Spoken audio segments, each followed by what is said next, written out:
Seguimos desde el Paso Cambiado cubriendo este primer encuentro de los trabajadores y el pueblo, primer encuentro internacional de los trabajadores y el pueblo que se está llevando a cabo en Resistencia en la provincia del Chaco. En este caso estamos con Samuel Villatoro, que viene desde Guatemala, es integrante de la ILPS, Liga Internacional de la Lucha de los Pueblos, a quien le damos la bienvenida. Gracias, Samuel, gracias por acudir al llamado del Paso Cambiado. Muchas gracias, un saludo solidario por supuesto a todas las compañeras y compañeros que están presentes en este primer encuentro realizándose aquí en la Resistencia Chaco. Bien, Samuel, tengo una serie de preguntas para hacerte. La primera es, ¿cuál es la estimación de la perspectiva de la crisis económica en la clase trabajadora que vos notás hoy en día? Bueno, definitivamente en Argentina estoy aprendiendo a ver el impacto que está teniendo en este momento la crisis económica mundial, y por supuesto puedo hablar un poco más sobre Guatemala porque es lo que estamos viviendo, pero sin temor a equivocarme habrán muchas similitudes entre nuestros países acosados derivados de los imperios que dominan el mundo y distribuyen sus riquezas, ¿no?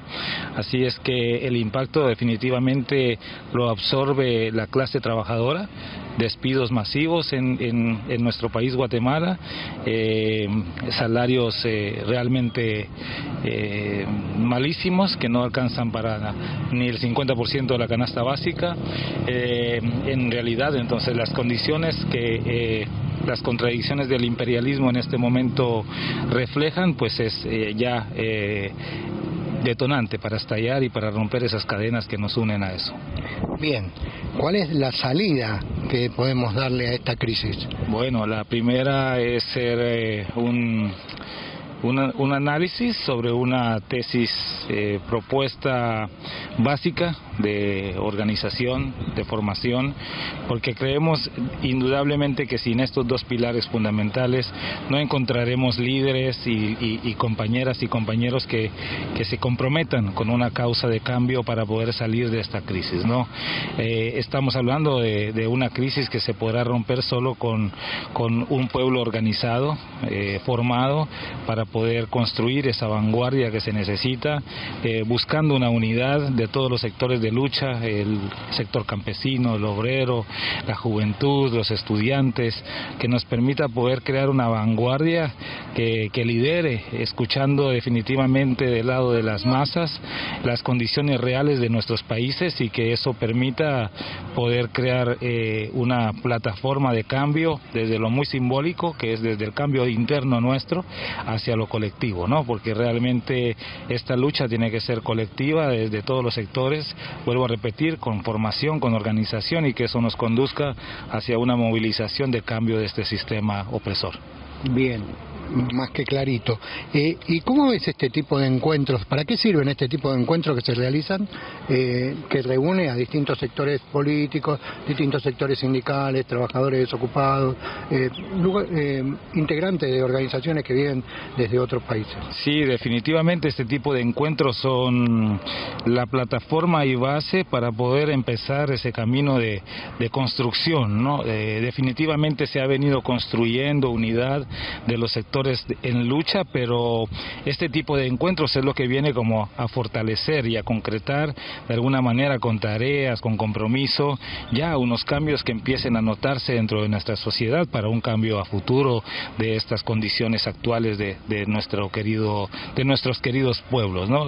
Iniciando, creo que al llegar a estos encuentros tenemos que venir rompiendo con el egocentrismo, el individualismo, para que eso nos permita estar abiertos de mente y poder aceptar bajo una tesis y poder crear bajo una tesis una antitesis que nos conduzca a una síntesis de desarrollo para un cambio verdadero que tanto anhelamos, ¿no? Y que aunque en este momento parezca un poco utópico todavía, ¿no? Ese cambio soñado, y que probablemente tal vez nosotros no lo veamos, pero debemos de contribuir a dejar las bases cimentadas para este cambio que se necesita en nuestros pueblos. Bien, dijiste una palabra que quizás es como un detonante que por un lado promueve esperanza, pero por el otro lado promueve lo contrario, ¿no? Cuando uno dice probablemente nosotros no lo veamos, ¿cuál es el sentido de luchar por una utopía o por un cambio social, por un mundo mejor, cuando al mismo tiempo se sabe que por ahí no se lo va a ver? Bueno, realmente cuando uno rompe con los esquemas de ver si realmente lo va a ver o no, se compromete aún más con la revolución, pienso yo, desde mi perspectiva. No estamos queriendo figurar dentro. Si nos toca figurar y si nos toca hacer ese cambio, genial, ¿verdad? Pero por supuesto no sabemos y estamos claros que los cambios revolucionarios no vienen desde un evento de espontaneidad, ¿no? Llevan construcción, llevan formación, llevan organización, llevan esa vanguardia de la que platicamos para poder ir construyendo, y eso lleva tiempo, ¿no? Eso no es de la noche a la mañana, y un cambio real, por supuesto. Actualmente estamos viendo cambios significativos que avanzan hacia ese sueño del socialismo en América Latina, y ya es un avance, ¿no? Pero todavía no lo estamos percibiendo en una totalidad, y bueno, nosotros estamos en lo particular luchando, dando la vida si es necesario por esos cambios, y si lo vemos no, y si lo vemos y lo dejamos hecho, genial. Bien, la pregunta que me seduce a hacerte es, bueno, a lo largo de Latinoamérica, también podemos hablar en otros continentes, pero nos vamos a centrar a hablar aquí en Latinoamérica. Digamos, a lo largo de Latinoamérica se ve pueblos oprimidos, pueblos hambriados, pueblos con pocas perspectivas y esperanzas de vida. Digamos, ¿cómo es en particular en tu país, en Guatemala, ese tipo de crisis? Acá en Argentina, por ejemplo, tenemos, para ponerte en contexto, más de las crisis que vos conocés, tenemos el 70% de los jóvenes pobres, sin perspectiva de salida laboral, gente viviendo bajo la línea de indigencia en 10-12% de la población. Digamos, ¿cómo es en Guatemala esa situación? Bueno, las condiciones históricas de nuestra querida Guatemala es muy similares a las de Argentina, ¿verdad? Yo he hecho investigación un poco sobre lo que es Argentina, sigo aprendiendo cada vez más, mi segunda visita acá, y en Guatemala pues nos dedicamos a ver la historia de nuestro país y las condiciones actuales, ¿no? Y las condiciones son las mismas. Leía yo el llamamiento de este encuentro y wow, muchas similitudes, ¿no? En el tema de condiciones de vida en nuestros países. Tenemos el 75% de población originaria en Guatemala. Cada vez más el gobierno y el Estado luchando por invisibilizar a esta población, ¿verdad? Desde el genocidio ocurrido en los 80s hasta estrategias actuales en los censos actuales o en procesos por querer minimizar la población originaria de nuestro país. Una riqueza con distribución en 22 familias. De esas 22, 6 son las que dominan el país, y una riqueza altísima de competencia a nivel global, y lo demás en extrema pobreza, ¿no? Pobreza y pobreza extrema. Entonces es realmente preocupante, un Estado corrupto, donde no permite de la corrupción al máximo esplendor en nuestro país, y bueno, la explotación hacia la clase obrera que es evidente en todos los aspectos.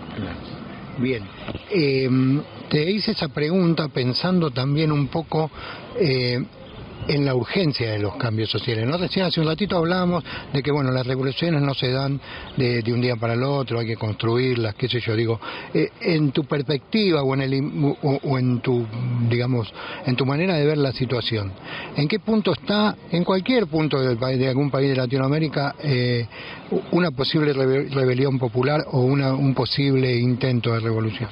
Bueno, nosotros aplaudimos todos los esfuerzos que se están dando en América del Sur específicamente, ¿no? Por supuesto, aplaudimos el proceso de Bolivia, vemos la resistencia histórica que ha tenido ya durante ya varias décadas el pueblo venezolano ante las agresiones del imperialismo.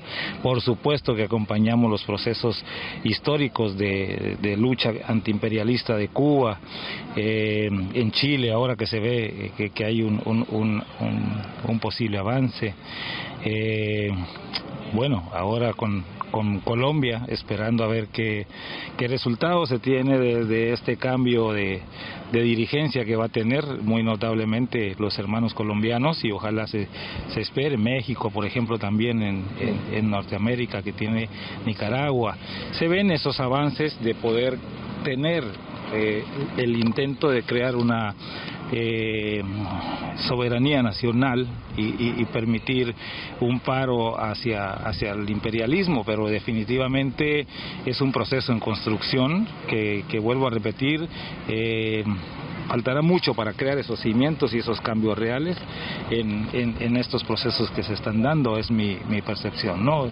Definitivamente a veces sucede que he visto o consideramos, en base a los análisis, que ya cuando se tiene el poder a veces se descuidan muchos aspectos, ¿no? Y uno de los primeros que se descuidan es la formación de los nuevos cuadros, de la nueva juventud, y eso creo que es lo preocupante. Por ejemplo, creo que el proceso de Bolivia es un proceso latente, que el imperialismo no dudó en el primer momento para darles un golpe y votar ese proceso que llevaba Evo Morales, y en su momento pues la juventud en ese momento no estuvo preparada para poder defender ese proceso, pero que al final lo logran rescatar, y ahora ven claramente la necesidad de la formación de nuevos cuadros para poder mantener la construcción de lo que ya se está avanzando.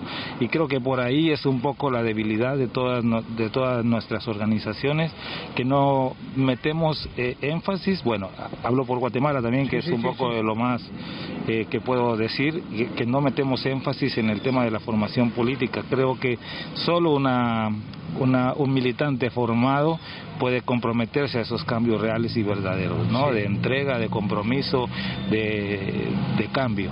Entonces, y a veces es lo que descuidamos. A veces queremos construir una fase ideológica muy profunda, muy elevada, con pensamiento, que eso es válido, por supuesto, ¿verdad? Sí. Pero sin tener la base esencial, que es el compromiso de un ser revolucionario. Entonces se crea una segunda fase sin la base primaria, y sin esa base primaria, entonces cualquier soplido derrumba la estructura, ¿no? Claro. Es mi forma de verlo. Sí. Acá en Argentina, te quiero contar nuestra experiencia. En Argentina estamos a punto de cumplir 40 años del regreso de la democracia. Una democracia que volvió después de una dictadura muy sangrienta, que hizo desaparecer 30.000 personas, digamos, con expropiación de niños, con un entreguismo del país total, porque a partir de esa dictadura Argentina entró en una debacle económico del cual no salió nunca más, porque antes de la dictadura era un país, ahora es otro. Sin embargo, estos 40 años de democracia que tiene el país y que de alguna manera se festejan, no han cumplido con las expectativas reales de lo que necesita un pueblo, ¿no? Como no ha terminado con el hambre. De hecho hay mucha gente que en situación de una pobreza extrema, no ha terminado con el tema de la desocupación. De hecho los trabajadores formales y ocupados viven por debajo de la línea de la pobreza, digamos. La pregunta concreta es, ¿para qué sirve la democracia eleccionaria si no sirve para poder saciar las necesidades de la gente que habita distintos países? En este caso es Argentina, pero pasa a lo largo y a lo ancho de Latinoamérica. Sí, bueno, a mi parecer creo que la democracia debería ser una fase transitoria hacia el socialismo, ¿no? Y el problema que yo veo es que la democracia se quedó en democracia, ¿no? Ya no dio ese salto cuantitativo hacia el socialismo, que es lo que se intenta, y se quedó en qué democracia, ¿verdad? ¿Y democracia para quién? La pregunta clave es esa, ¿no?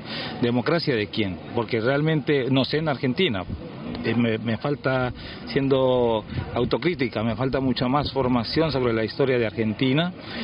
Conozco lo muy básico y el proceso que realmente considero es similar a Guatemala, y hablo el de Guatemala. Por ejemplo, dictaduras militares muy fuertes, se creó una primavera democrática del 44 al 54 bajo la revolución del 44, que me imagino es un proceso similar a los 40 años de democracia hasta este momento momento acá. Y bueno, después de que votan el imperialismo yanqui, la primavera democrática, inicia el proceso supuestamente democrático en Guatemala, ¿no? Pero es una democracia que solo favorece a la oligarquía. Esa no es una democracia. La democracia no es para el pueblo en Guatemala. La democracia es solo para el sector privilegiado. Es una democracia burguesa. Entonces no es democracia realmente, ¿no? Seguimos bajo el látigo del imperialismo y nada que ver con democracia. Claro. Bien, para terminar, Samuel, sos integrante de la Liga Internacional de la Lucha de los Pueblos, la ILPS. Contémosles un poquito a los oyentes y a las oyentes del Paso Cambiado, que algo saben, porque a veces hacemos notas sobre el tema, pero contémoslo desde este lugar. ¿Para qué sirve la ILPS? Bueno, yo soy miembro de la Coordinación Internacional de la Liga Internacional de la Lucha de los Pueblos, por sus siglas en inglés, ILPS. La ILPS es un frente democrático antiimperialista que concatena de alguna manera 20 caracteres de lucha de distintos sectores de luchas populares y causas justas a nivel mundial. Tenemos presencia en 40 países, más de 400 organizaciones, desde los sectores sindicales, el sector de pueblos originarios, el movimiento de derechos humanos, ambientalistas, mujeres, el derecho de las mujeres, el derecho de la diversidad sexual, la soberanía nacional, contra las guerras injustas. En fin, tenemos ese amplio mensaje de poder unificar, fortalecer por medio de formación, de organización a los sectores de luchas expuestos. Bien, te dije que era para terminar, pero te mentí, esta es la última. En realidad es agradecerte estos minutos que nos diste y darte la posibilidad de que si hay algo que vos nos quieras contar, que nosotros no te preguntamos, este es el momento. Bueno, en realidad, más que contar, felicitar y aplaudir este encuentro, que definitivamente se pueda tener un desarrollo a futuro de este nacimiento, este primer encuentro nacional de trabajadores, construyendo esa unidad bajo la perspectiva de fortalecer al movimiento social, porque creo la convocatoria no es solamente para el trabajador organizado, sino para el trabajador en sí y para el pueblo en general, y unificar todas las luchas bajo el tratamiento correcto de esas contradicciones que puedan existir dentro de las luchas populares, pero que con un desarrollo, un programa, pueda tener una visión de fortalecer un cambio en este hermoso país. Bien, muchas gracias, Samuel, por estos minutos. Estuvimos hablando con Samuel Villatoro de Guatemala, miembro integrante de la Liga Internacional de la Lucha de los Pueblos.